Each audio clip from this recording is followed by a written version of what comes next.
Welcome back to the NFL Alumni's coverage of Super Bowl 59. I'm Bram Weinstein. We're presented by Passera. Better is possible. I'm joined here by Mike Crawford and Jake Hansen, COO and the Vice President of Sales from Guardian Sports. I think football fans are getting used to seeing this, the Guardian cap, which became implemented into the league kind of over time, right, over the last couple of years, to the point where last year you saw players in games wearing them with the object of lowering and lessening head injury across the league. Yeah. So we've been at this business for a long time now. Guardian Cap has been around for about 15 years. Our goal has always been, how can we allow players to play the game that they love, and how can we reduce the repercussions of that game? Yeah. So we've seen that this has helped reduce those injuries to the head and those impacts to the head over time.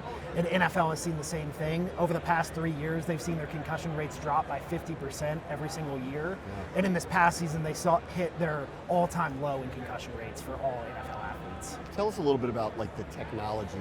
How does it work? Yeah, it's a really simple science, quite honestly. So all it is just a soft shell pad that fits over a hard shell helmet. So it works in two parts. One is reducing linear acceleration, so you wouldn't punch the top of a helmet. It would probably hurt your hand. And then two is it reduces rotational acceleration. So this is just floating on top of the helmet. So when a blow occurs, it just glances off the top of the head. So, like, as anyone can see on the inside, there's all the extra padding. There's been a lot of technology on the inside to try to reduce head injury. Why being on the outside? Why does that matter? It's really, like I said, simple physics. When you don't have all of the impact going into one spot on the user's head, and it can rotate around the exterior of the shell, it reduces those blows and allows it to disperse around the outside of the helmet. Can you talk about the partnerships? As you said, you were in business for 15 years. Head injury has been a problem in all levels of sports, specifically football, for a long time, but it took a while to incorporate it. Can you kind of take us through the genesis of the relationship and how it's kind of matured?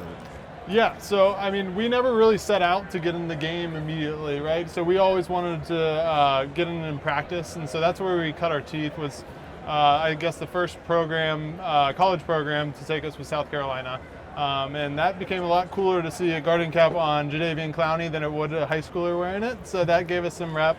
But ultimately, it's a one-size-fits-all solution. So it can work on high school players to college to NFL the same way. So, that really helped our growth. So we didn't have to have specific SKUs for specific players. So. I mean, all the hits, of course, occur in the games. I think all the players who are watching this know how many happen in practice that the public never does see.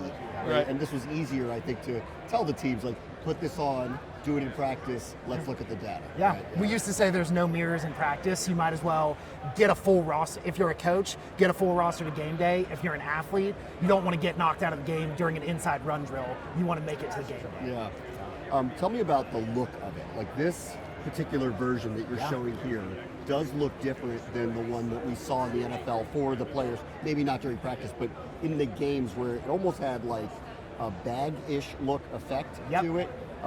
Take me through kind of the fashion technology part of the whole thing.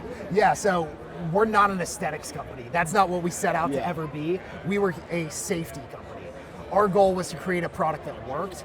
What happened is the NFL decided that, hey, this is something that we're seeing be effective during practice. Yeah. We want to bring it forward to game day. So that was us on a very tight timeline. We have to find a way to match every existing NFL team's helmet.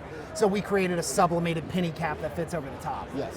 What we have now is our answer to that, which is our 2.0 version. This is a smoother shell on the outside. It's less of that egg carton crate thing that you saw before. So now teams can put their logo on the side. They can stripe down the middle. It looks just a little bit more like a helmet. So we're a company that's always innovating, always improving. This is just the next iteration. Yeah, well, I assume though they're also not an aesthetics company, but they kind of are. Like, those helmets are iconic, right? Yeah. So they have to fit a certain model. So they're balancing this, right? Yes, Yeah. yeah. That's our goal. Is we just want it to look as much like what you're used to seeing on game day as possible. And I think that's been proven throughout the data and throughout the past 3 years of NFL use. Is we haven't changed game day. No one's liking football less because players are more safe. Yeah. The players are just more safe, and the game is the same. There were a select number of players that did wear it last year. Why do you think so few put it on, and what do you think is going to happen here in the future as they see some of their teammates wearing it? I mean, the Buffalo Bills had a pair of safeties, and Rapp was, recommended it to Hamlin, and he wore it as well. So, would have loved to see them in the Super Bowl to see a cap out there. Yeah. But I mean, we were pleased with the success that we had with the NFL this year of players wearing it in games. Again, they gave us 3 months' notice, so we did our best to make it look as good as possible.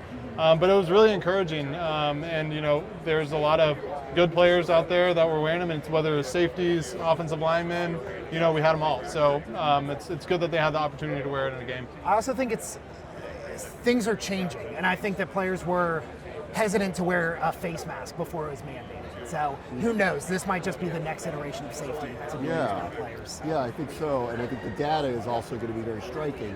What is it, lowest concussions in 10 years? Yeah, in the last 10 years. In the league this particular season. Yes. Yeah. So it's working. What do you expect? Is this the newest version? Yep. Do you think we're going to have a line of these? Are going to change over time, Yeah. aesthetically and technologically as well?